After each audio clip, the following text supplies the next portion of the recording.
महाराज, सभी तीरंदाज तैयार हैं। आपकी अनुमति हो तो प्रतियोगिता शुरू करें। फिर इंतजार किस बात का, प्रतियोगिता शुरू की जाए।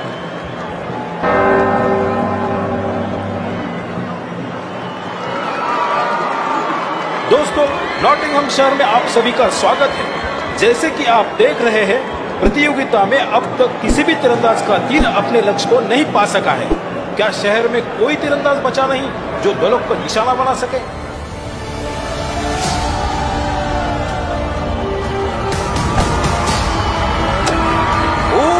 लगता है रॉबिन आ गया।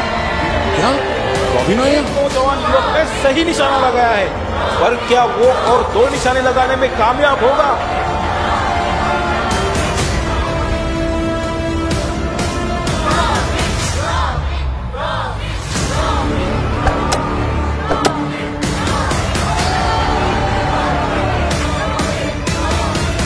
मैं तुम्हारी तीरंदाजी से बहुत खुश हूँ। तुमने मेरा दिल जीता है। तुम जो कुछ भी मांगोगे मैं दे दूंगा। महाराज, मुझे सिर्फ अपने राज्य और आपकी सेवा करनी है। अवश्य, क्यों नहीं। तुम एक सर्वश्रेष्ठ धनुर्धारी हो। हमारी समुद्री यात्रा से लौटते ही तुम हमारे सभी जाबाज सिपाहियों को धनुर्विद्या का प्रशिक्षण दोगे। शेरिफ, हमारे प्यारे भाई समुद्री यात्रा पर जाने वाले हैं, मगर तुम ये याद रखना, वो वहां से वापस नहीं आने चाहिए। उसकी तैयारी हो चुकी है सरकार। नॉटिंघम के राजा ने रॉबिन को दिया वचन सिर्फ वचन ही रह गया। शेरिफ ने जहाज को छेद कर दिया। फिर क्या हुआ कोई नहीं जानता। कई महीनों तक नॉटिंघम की प्रजा राजा का इंतजार करती रही। महीनों बीत गए। राजा रिचर्ड न आने के कारण राज्य के मंत्रियों ने जॉन को राज्य का राजा घोषित कर दिया। जॉन का मकसद पूरा हुआ। जॉन अपने बड़े भाई की तरह बिल्कुल नहीं था। वो शेरिफ के साथ राज्य के लोगों पर अत्याचार करने के नए नए तरीके ढूंढता रहता था। मुझे तो सबसे अमीर राजा बनना है, मगर मेरे प्यारे भाई ने सारा धन अपनी यात्राओं पे खर्च कर दिया है। तो क्या हुआ महाराज, उस धन को हम दोबारा बढ़ा सकते हैं। जाओ, हमारे राज्य के सभी कर बढ़ा दो, और जो भी देने से इनकार करे उसे कड़ी से कड़ी सजा दो। उसने राज्य में कर बढ़ा दिए और गरीबों से सारा धन छीन लिया।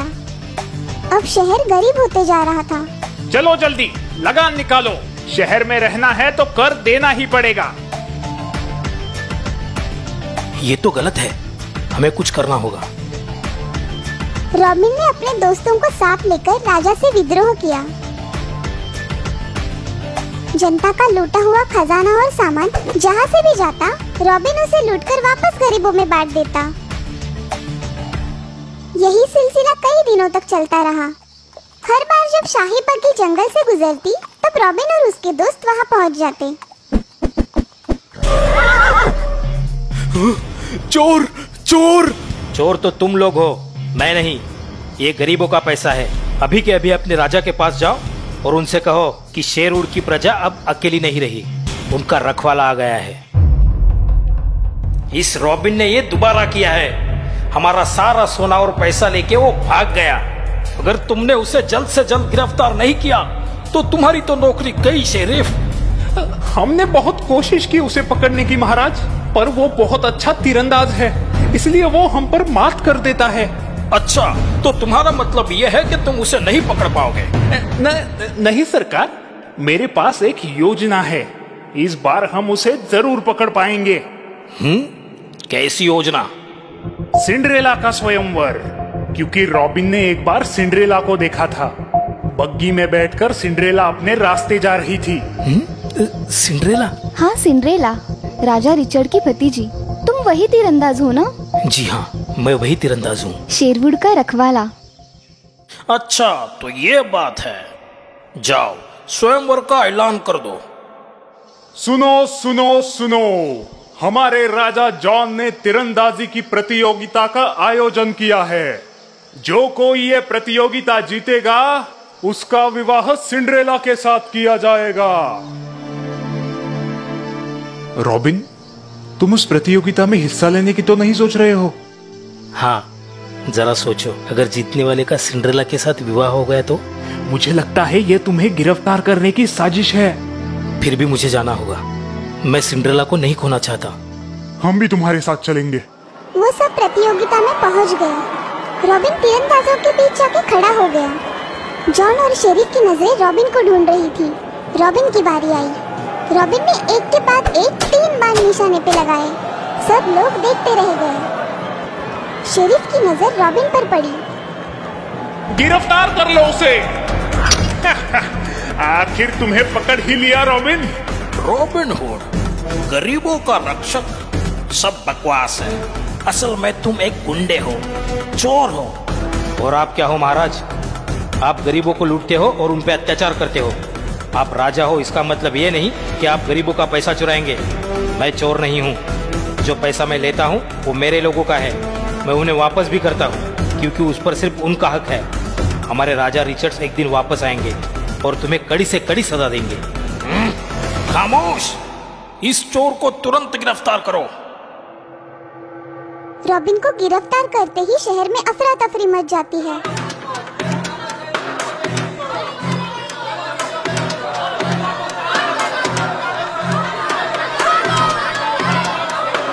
शेरिफ, लोग गुस्सा है मगर हम रॉबिन को वापस नहीं छोड़ सकते।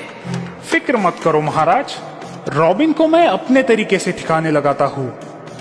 शेरिफ रॉबिन के कैद खाने की तरफ आता है। रॉबिन, जल्दी आओ, महल में आग लगी है। तुम मेरी मदद क्यों करना चाहते हो? मुझे भी राजा जॉन पसंद नहीं है। वो एक अत्याचारी राजा है। चलो यहाँ से निकलते हैं। रॉबिन को शेरिफ पर भरोसा नहीं था, पर उसका महल से निकलना जरूरी था। वो छत तक शेरिफ के पीछे जाता है। अब क्या?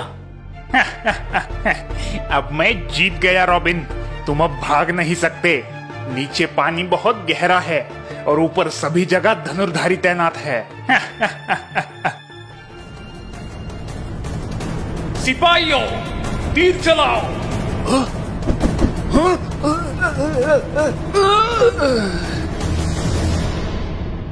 मैं जानता था कि तुम्हारा भरोसा नहीं किया जा सकता शेरिफ। अलविदा शेरिफ। इतनी ऊंचाई से कूदकर भी रॉबिन सही सलामत बाहर निकला। उसने शेरिफ की कहानी तो खत्म कर दी। शेरिफ का किस्सा तो खत्म हो गया, मगर मुसीबत की असली जड़ तो राजा जॉन है। हमें राजा जॉन को सबक सिखाना ही होगा। रॉबिन राजा जॉन को सबक सिखाने की तैयारी करता है। वहाँ महल में कुछ अनपेक्षित होता है। राजा रिचर्ड अचानक वापस आते हैं। राजा रिचर्ड को देखते ही जॉन की नींद उड़ जाती है। महाराज, आपका कितना इंतजार किया भैया। भगवान का शुक्र है कि आप समुद्री तूफान से बचकर सही सलामत वापस आ गए। समुद्र में कोई तूफान नहीं था जॉन, किसी की मुझे मारने की साजिश थी। जाओ, तुरंत मंत्रियों की बैठक बुलाओ। उनसे कहना कि मैं आया हूँ। जी महाराज, अभी जाता हूँ। किसी को पता चलने से पहले ही मैं इसे। क्या हुआ जॉन, क्यों रुक गए? समंदर से तो बच गए, मगर मुझसे कौन बचाएगा तुम्हें? ये क्या कर रहे हो जॉन? इसका मतलब जहाज में छेद।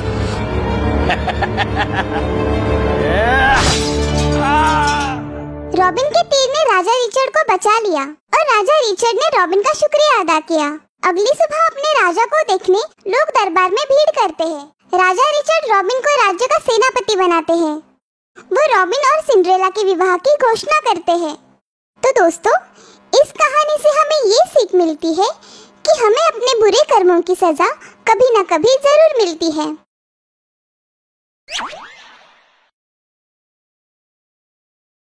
कैसे रॉबिन हुड ने जॉन को सबक सिखाया? हमें अपने फायदे के बारे में ना सोचकर रॉबिन की तरह दूसरों की मदद करनी चाहिए। तो दोस्तों, इस कहानी से हमें ये सीख मिलती है कि हमें अपने बुरे कर्मों की सजा कभी ना कभी जरूर मिलती है।